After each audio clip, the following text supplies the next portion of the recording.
Hello everyone, my name is Rochelle Innocent and I'm the founder and CEO of Project Purpose. Welcome to our channel.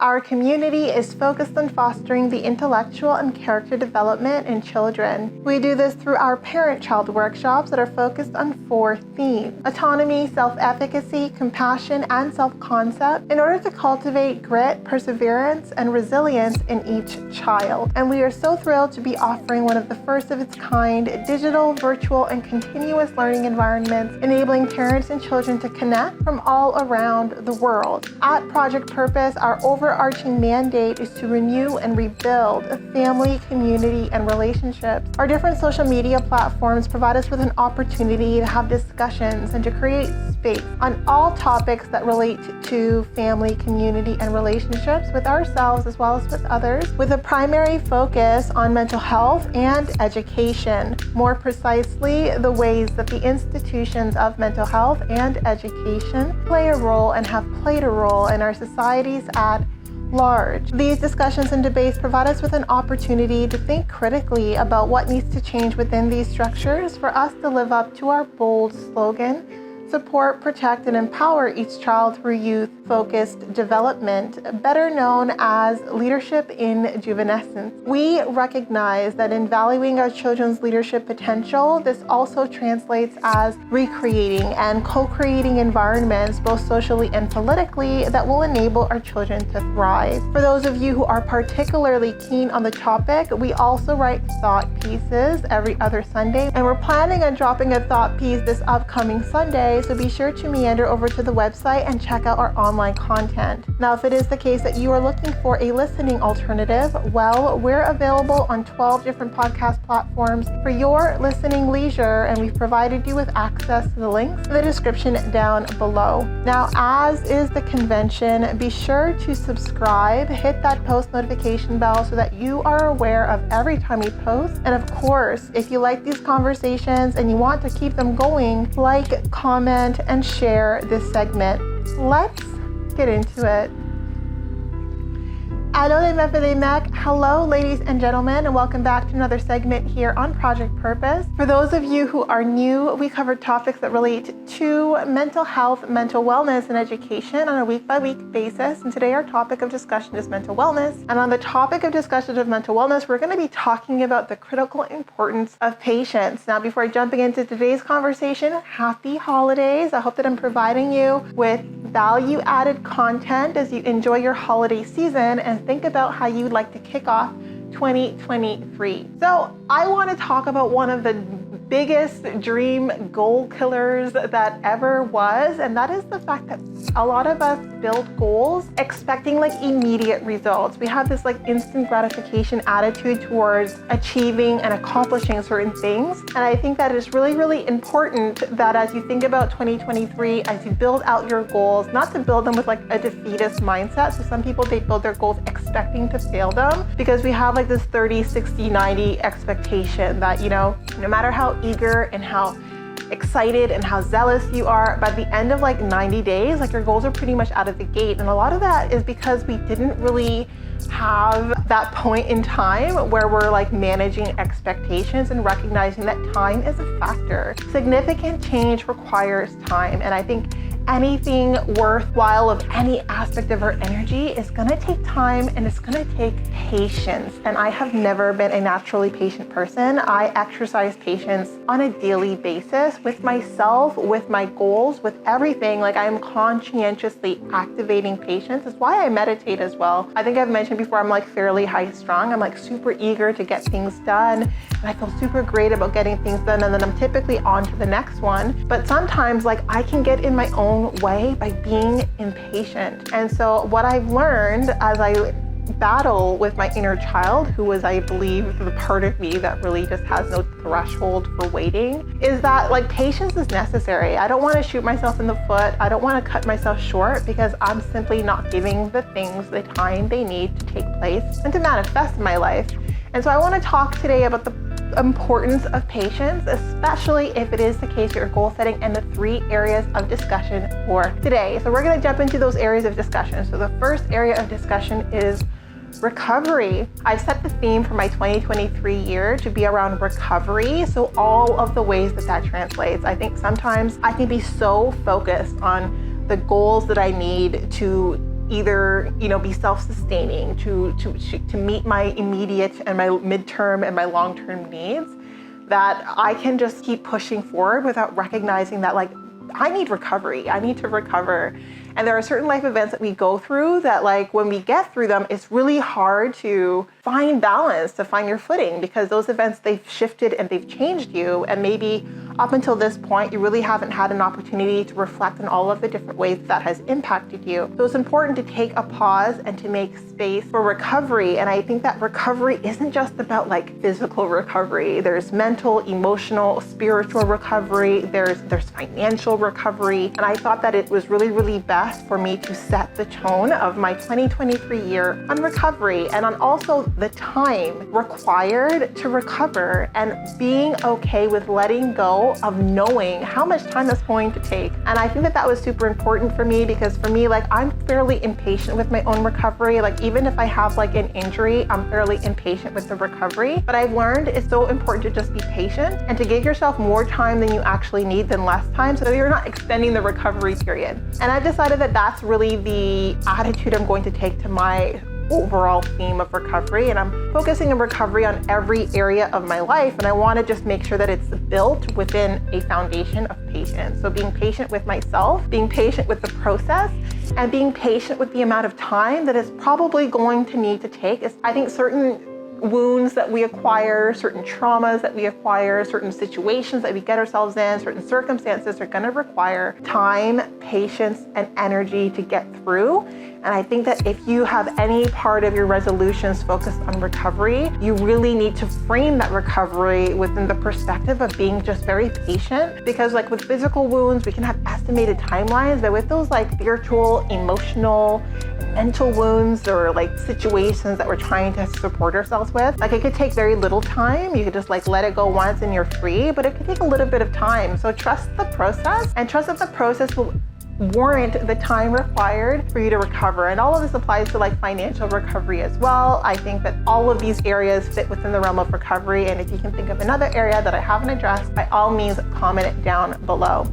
Now, the second topic of discussion that I wanted to talk about is relationships. And I think that relationships require so much patience. And I've recognized, I've always been a notorious social butterfly. I've always just loved meeting people and getting to know people and being the insta friend. I am someone who can instantly just build a connection and just call it friendship. But I think that what has happened as I've grown and as I've matured, especially I feel I was on a fast track of maturity the last few years, is I've started to really focus on going inward and on prioritizing the relationship that I have with myself. And it's never been something that I deprioritize. I think it's something that I didn't really take into too much focus. I wasn't super focused on it, but I think that after, you have several failed relationships, or you're taking stock of the relationships that you hold dear, and you're really assessing the quality of those relationships that have eroded, you start to think, what gives? And so rather than look for other relationships really quickly, look to fill in that space, the empty space that I did a bit of a purge of my own personal network. I was this is the time for me to just recalibrate and to build the relationship with myself. And I think that it's just so important that we recognize that there is a demarcation, there is a difference between liking someone, appreciating someone, being attracted to someone, having chemistry with someone, vibing with someone, and then calling it a relationship. I think they're so different. And now that I've really taken the time to foster and build relationship with myself, I define relationship a lot differently. And I'm also not all that enthralled about being the center of attention, about being that social butterfly and giving everyone and anyone just access to me, because I value my relationship with me first and foremost. So any relationship that I'm even considering and building with someone else, it needs to be something that's complementary to the relationship I have with myself. It can't be to the detriment of the relationship that I have built myself. And I also recognize that it's gonna take time. I am not in a rush. I have never been in so little of a rush to build relationships, because now I have a really solid foundation for what it is I'm looking for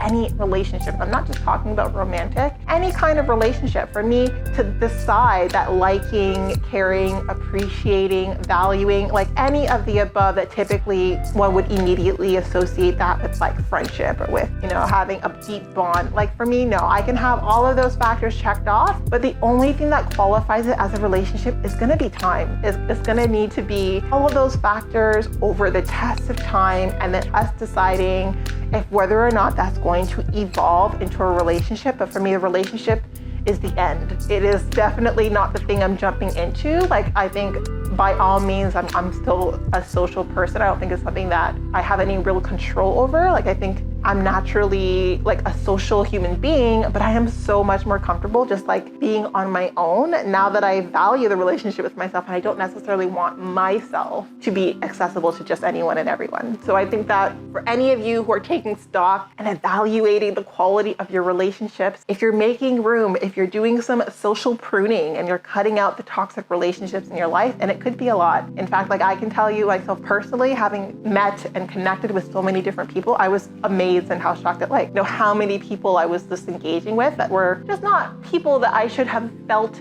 I was in relationship with, right? Like whether it was a friendship or otherwise, it's like, well, if I'm actually thinking about the quality of this relationship, the level of reciprocity taking place in this relationship, the level of care and consideration that I'm getting and receiving for what it is that I'm giving in this relationship, like why do I even call it that? So I think that that's really important, that we give everything time before we give things labels. I think time is so important before we emotionally invest ourselves or mentally or intellectually invest ourselves because of these traits and these attributes and these feelings that we have. I think always reserve judgment and let time tell what the relationship is and what it isn't. And lastly, reward. And I think that this is super important. And yes, I'm being a little bit, rhythmic. Anytime I do one of those list type videos, I prefer that they all start with the same letter. I don't know why. I think that it's just literary poetry and no, it's like literary artistry, I guess. I like to do it that way. So when I was thinking about this segment on patience and areas that I felt that patience interwoven, I'm like, recovery, relationships, and lastly, reward. I think the greatest rewards that we can attain and achieve in life are the ones that come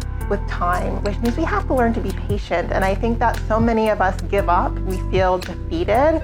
We feel discouraged because things aren't happening like this. And I will tell you the things that have rewarded me and are rewarding me are the things that are building up slowly. I put way more value in the things that take more time and more sweat equity, blood, sweat, and tears than the things that I get out of the gate. I really do not value a reward that I didn't earn. I don't value a reward that didn't take the time that I felt it needed, the investment that I felt that it needed. And so a real reward for me is profound. It's very profound for me to call it a reward even. Like it could be something. It could be something I enjoy, something that I like. It could be an object of my happiness for a certain period of time. But for it to be a reward, there needs to be a significant amount of energy that I invested in attaining that outcome for it to be rewarding to me. So I think that it's important that we think about the language that we use and we also orient ourselves accordingly. I don't think that it's setting ourselves up to enjoy the journey, enjoy the process if we really are not realistic with our timelines. And I think there are certain things that if you're hoping to build, if you want to build an empire, if you want to build a legacy, then give it the time.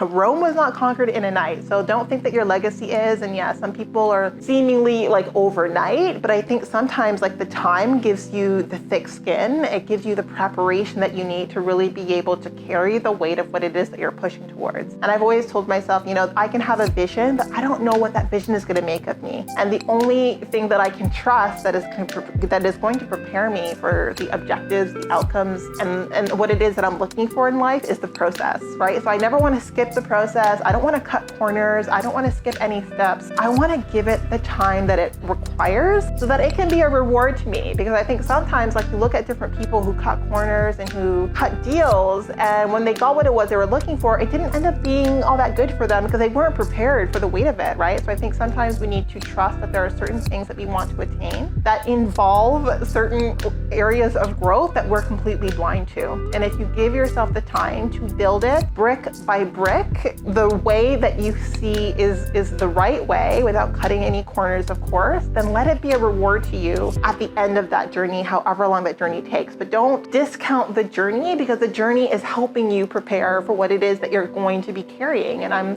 just so cognizant of that, because I think that for me, social media is like a very scary place. One of my degrees is in professional writing, and they really put so much fear in us about our digital footprint. And at that point, like the concept of a digital footprint was so new, and it was like, you know, you need to be very like mindful that what it is you put online, you can't take back, and that's going to influence people's perceptions of you from now until like the end of like technology, you know, and that's obviously not going to end anytime soon. So as I started to navigate this digital environment, even in my professional career, as I started to like write my thoughts and share my ideas, I had to really just brace myself and really have those conversations like, is this something, like is this content something that I'm going to feel proud for putting in the ether like 20, 30 years from now? And I put that much weight into what it is that I share. And some of the things that I share is like super light, but there's still so much thought, so much depth of thought into it, because I want to make sure that what it is that I'm communicating, that I'm contributing in this collective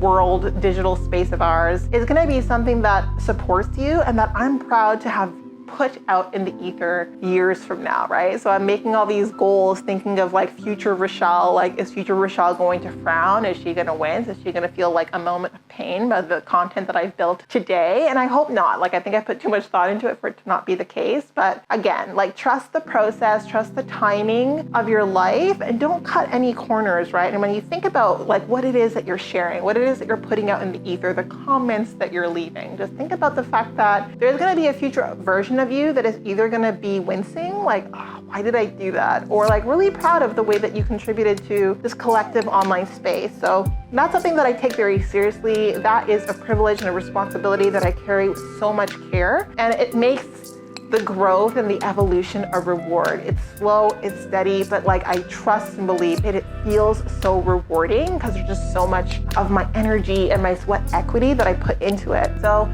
I wanted to come on here and give you that feedback, give you that content. I think that as you think about the goals, as you start to put your goals to paper, you just really be mindful of the time that it's going to take, and also be mindful of the time that you don't know that it's going to take. But don't let yourself be dissuaded or discouraged, because it's not going to happen. Like not all of your goals are going to happen overnight. They're not going to happen in 30 days, 60 days, 90 days, or it could even be within the year, right? It could just be you building the foundation and then it grows incrementally from there. But if you have future plans, if you have a really big vision, incremental growth is still growth worth celebrating. It is a reward. It doesn't need to be quick. It doesn't need to be something that happens overnight for it to be something that you personally see as rewarding.